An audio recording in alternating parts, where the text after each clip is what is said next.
Guys, it's almost like the more we are trying to really mend what is left in the relationship between the US and South Africa, especially the government of Donald Trump and South African government, this GNU, it seems like these kidnappers and, gunmen in South Africa have decided to escalate things up a little bit more.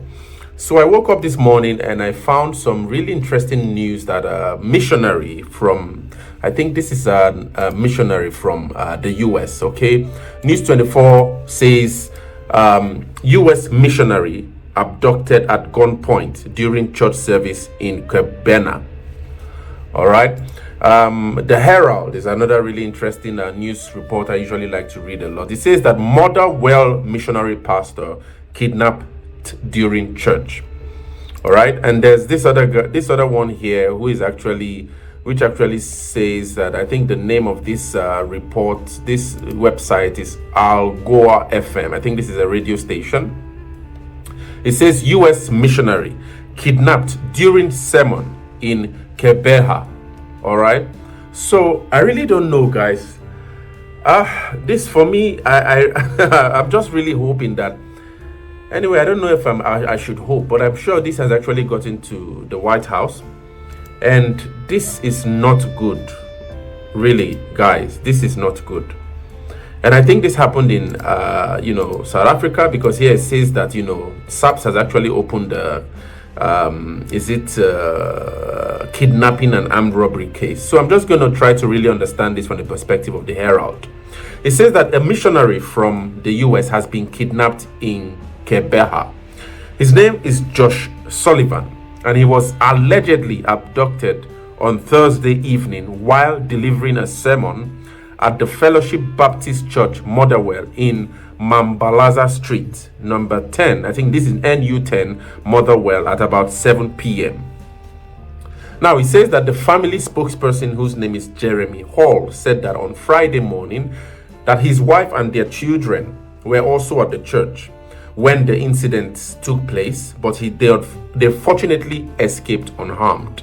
And he says that they knew his name.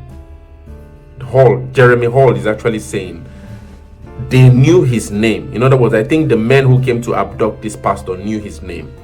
Now, Jeremy Hall is also saying that the men came into the church and initially held Megan and walked her towards the door before saying, "Josh, is this your wife?"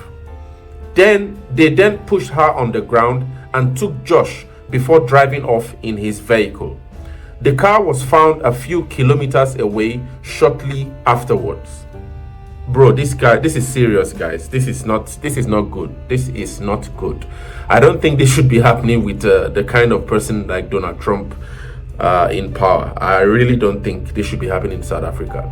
But anyway, so Jeremy Hall is still telling us. He said the family were still shocked by the incident, as there has been no warning signs before Thursday night's incident, and no ransom demand had been made since. So in other words, the pastor was abducted on the 10th of April 2025, which was on a Thursday.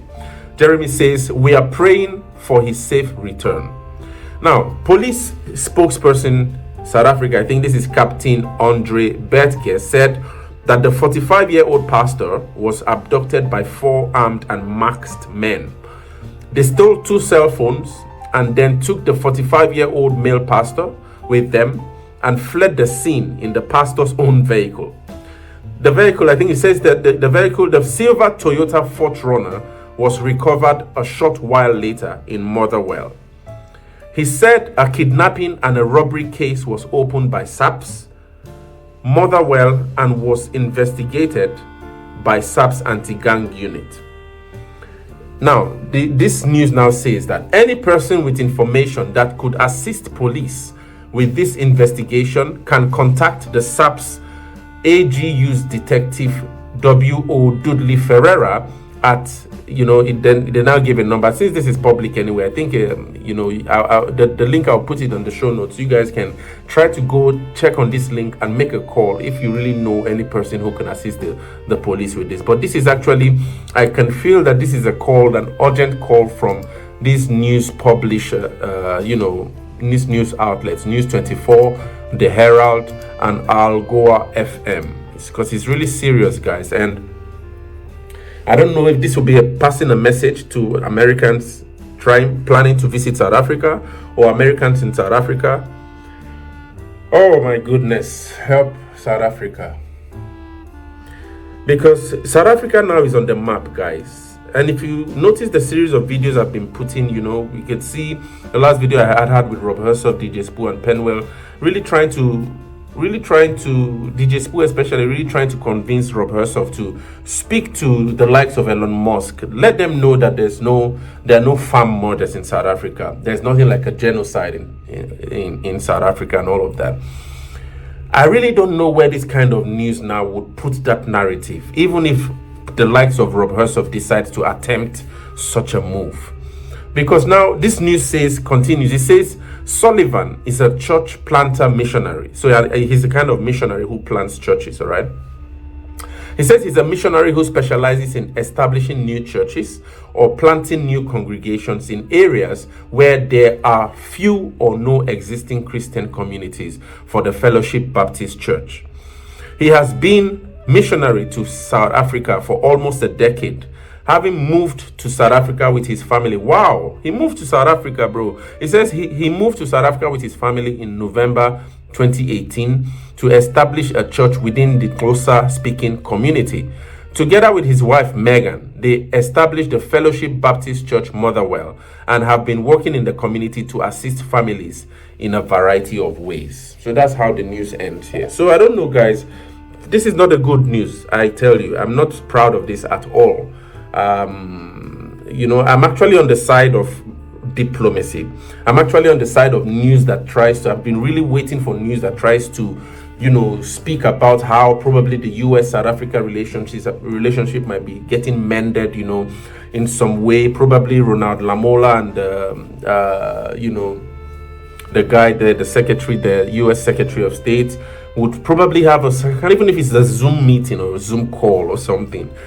You know, I'm on the side of that because these two countries are really powerful countries. When you speak of Africa, you can't really do much without mentioning South Africa. Now, you can't even think about mentioning countries of the world without mentioning the United States, even though probably they've been down on certain indices.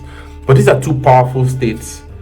And in a very critical time like this, where the relationship between these two states is really floundering, I really don't know if this kind of news, the kidnapping of a US missionary, knowing fully well that the guys at the helm of affairs in the White House are, in a way, I would argue, really, so to speak, on the side of Christianity and all of these things.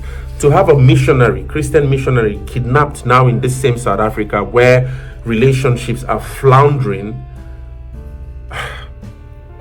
I don't know, guys. What do you think? If you can go through the news, it's on the Herald. If you know anything about this way, the way the police can actually, anybody that can help the police in this investigation, I'm going to have the link of this news on the Herald in the show notes. Please try to call, offer your help if you can. But in general, though, I just think this is not good. And I really don't have much to say anymore. But what do you think? Share your thoughts in the comments.